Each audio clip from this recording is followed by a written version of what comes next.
Okay, and now we're going to finish up and we're going to talk about Purim a bit and what it means. Now, in the 12th month, that is the month of Adar, the 13th day of the same, when the king's commandment and his decree drew near to be in execution in the day that the enemies of the Jews hoped to have power over them.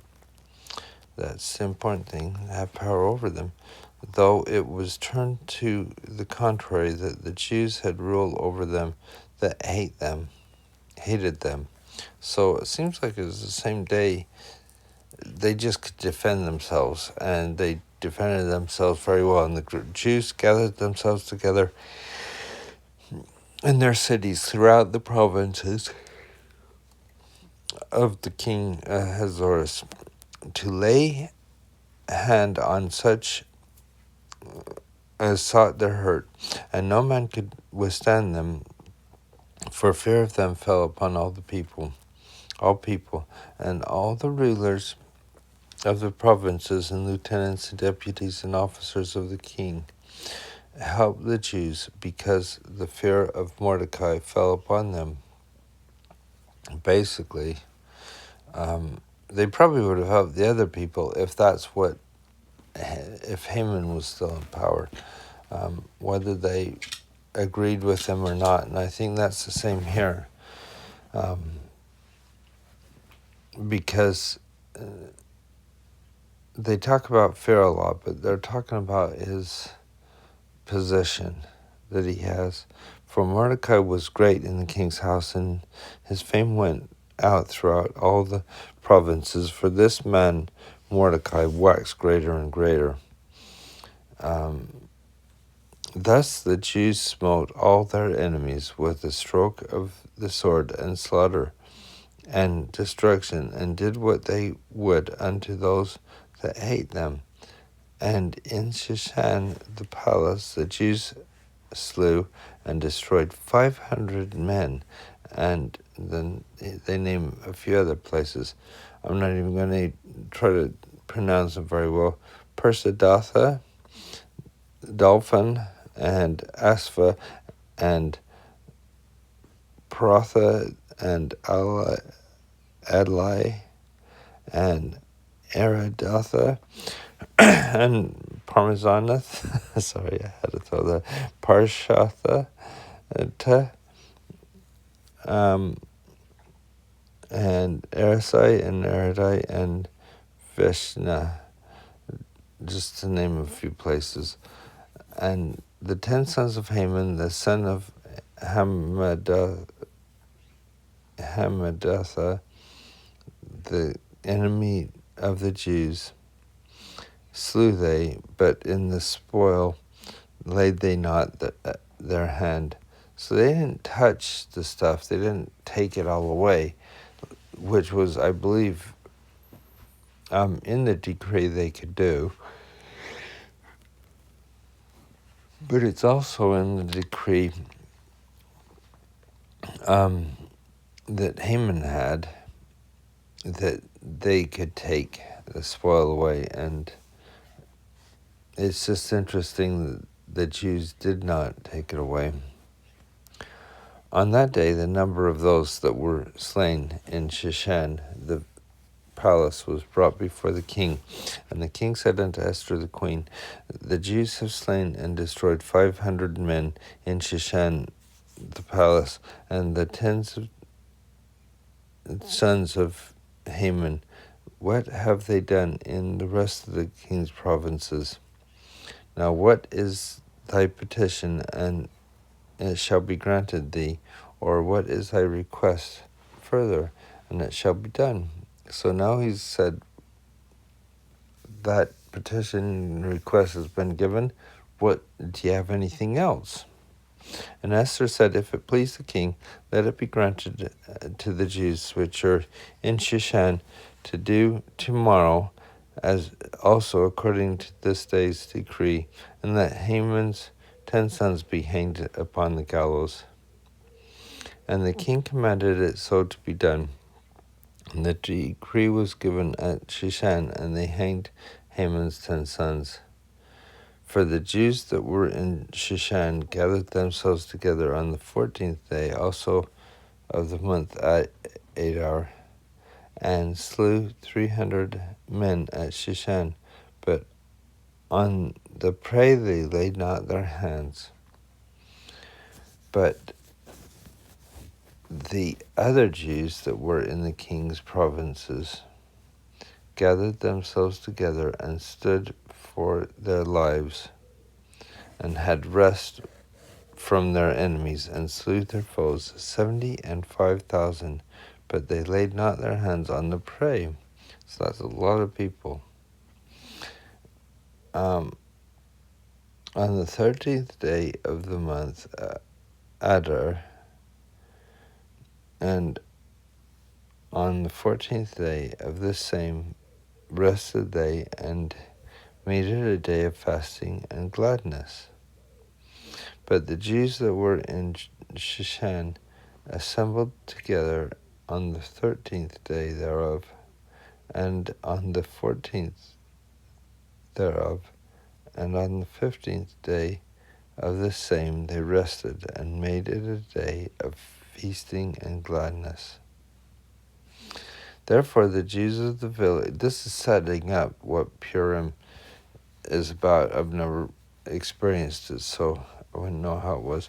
And therefore the Jews in the villages that were dwelt in unwalled towns, these are smaller villages, made the 14th day of the month of Adar a day of gladness and feasting, and a good day, and of sending portions one to another. This is what they do on the day. And Mordecai wrote these things and sent letters unto the Jews that were in all the provinces of King Ahasuerus, both nigh and far. And we got up in the corner, we've got this thing about Purim. To celebrate their deliverance, the Jews established a new holiday called Purim. The name comes from Pur, Haman cast to determine the date for the Jews' destruction. Today, Jews still observe the feast of Purim. Distinct from the quiet reverence of many other Jewish holidays, Purim is meant to be energetic and boisterous. It is celebrated with food, music, and other festivities, including exchanging gifts and giving presents to the poor. On Purim, the Jews traditionally dress in costumes and gather at the synagogue, where the entire story of Esther is read or reenacted. Those listening to the story will often drown out any mention of Haman with boos and hisses or noisemakers. When the name of Mordecai is read, the audience cheers, and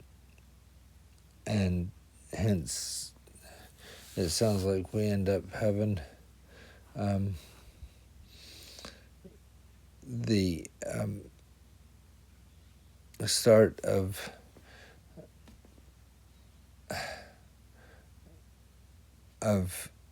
this thing where you boo and cheer for the bad guy, boo for the bad guy and cheer for the good guy.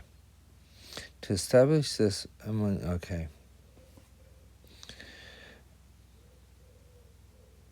As the days wherein the Jews rested from their enemies, in the month which was turned unto them from sorrow to joy, from mourning to good day, unto a good day, they should make themselves of feasting and joy, and sending portions one to another, and gifts to the poor.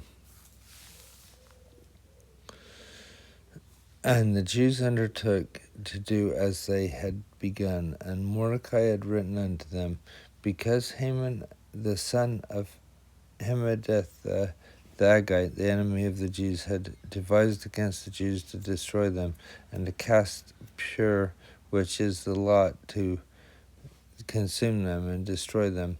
But when Esther came before the king, he commanded by letters that his wicked device which he devised against the Jews should return upon his own head, that he and his sons should be he and his sons should be hanged on the gallows. Wherefore they called these days Purim, after the name Purim.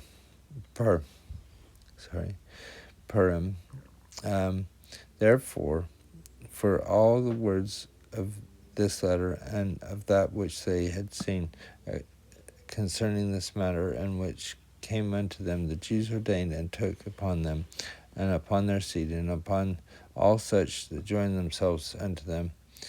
Notice they included those that joined themselves unto them, so as it should not fail,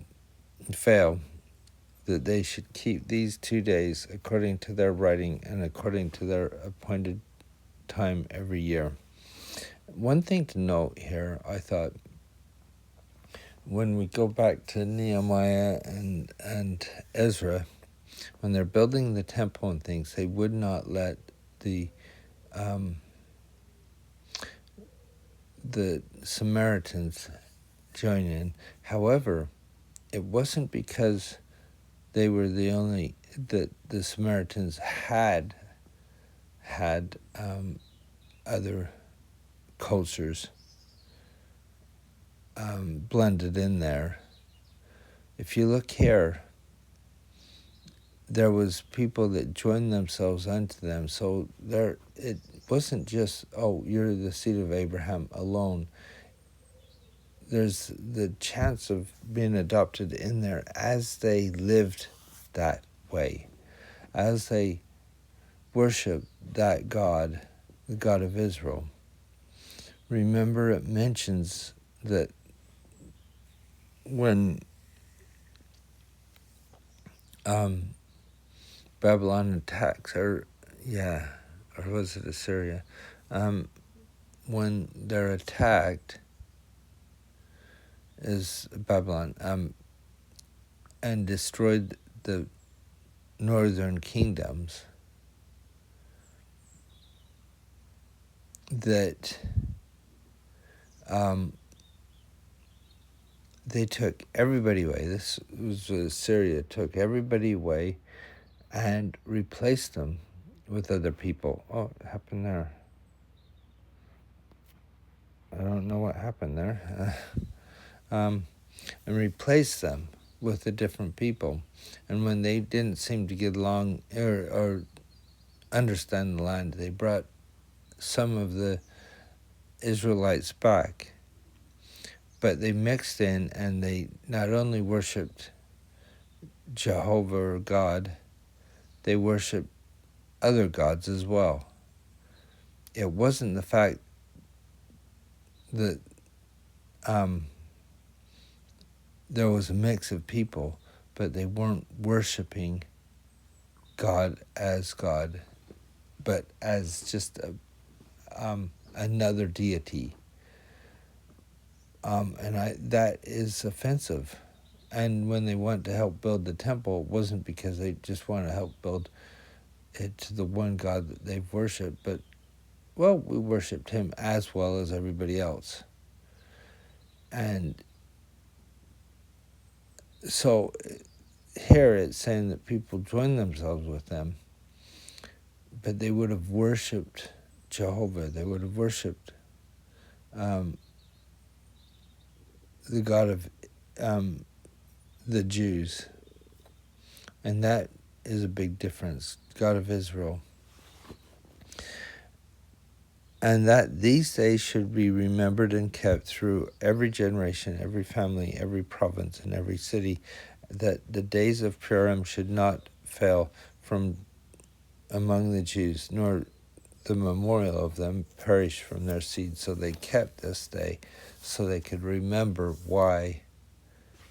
how they were delivered. Again, it's this idea that they were delivered. And when Esther the queen, the daughter of Abihail, and Mordecai the Jew wrote with all authority to confirm the second letter of Purim, and he sent the letters to all the Jews to 127 provinces of the kingdom of Ahasuerus with words of peace and truth, to confirm these days of Purim in their times appointed according as Mordecai the Jew and Esther the queen had enjoined them, and as they decreed them for themselves for their seed the matters of the fasting and cry. And the decree of Esther confirmed these matters of Purim, and it was written in the book. And then we're just going to go into 10, because it's only a few things. And King Ahasuerus laid tribute upon the land and upon the isles of the sea, and the acts of his power and might and declaration and greatness of Mordecai, whereunto the king advanced him. Are they not written in the book of the Chronicles of the Kings of Media and Persia? So if we have those chronicles, that's where they'd be written. For Mordecai the Jew was next unto King Ahasuerus, and great among the Jews, and accepted of the multitude of his brethren, and seeking the wealth of his people, and speaking peace to all his seed. And there is the story that they tell at Purim time, and of the power and deliverance of God, even though God isn't mentioned in it quite the same. That is what we should get from that. And we'll see you next time.